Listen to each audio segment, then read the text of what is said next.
Israel అంతర్గత నిఘా విభాగం షిన్ బెట్ అధిపతి రోనెన్బార్గ్ పై వేటు పడింది. ఆయన తొలగింపుకు నెతన్యాహు కేబినెట్ ఏకగ్రీవంగా ఆమోదం తెలిపింది. ఏప్రిల్ 10న రోనెన్ తన పదవి నుంచి వైదొలగనున్నారు. షిన్ బెట్ చీఫ్ పై తనకు నమ్మకం లేదని ఆదివారమే ప్రధాని నెతన్యాహు కామెంట్ చేశారు. వీరిద్దరి మధ్య తొలి నుంచి సత్సంబంధాలు లేవు.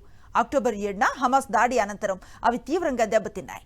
మార్చి 4వ తేదీన షిన్ బెట్ అంతర్గత నివేదిక విడుదలయ్యాక అవి పూర్తిగా పతనమయ్యాయి.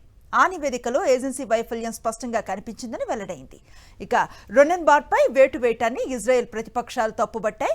నెతన్యాహు ప్రజాస్వామ్యానికి ముప్పుగా మారారని ఆరోపించాయి. జెరూసలేంలో ప్రధాని నివాసం, పార్లమెంటు వద్ద ఆందోళనలు నిర్వహించాయి. ఇజ్రాయెల్ అంతర్గత నిఘా విభాగం షిన్ బెట్ అధిపతి రోనెన్బార్గ్ పై వేటు పడింది. ఆయన తొలగింపుకు నెతన్యాహు కేబినెట్ ఏకగ్రీవంగా ఆమోదం తెలిపింది.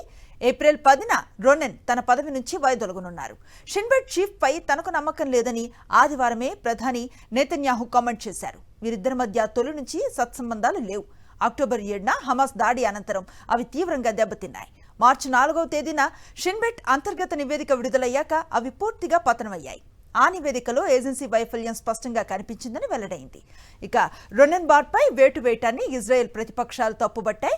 నెతన్యాహు ప్రజాస్వామ్యానికి ముప్పుగా మారారని ఆరోపించాయి. జెరూసలేంలో ప్రధాని నివాసం, పార్లమెంటు వద్ద ఆందోళనలు నిర్వహించాయి.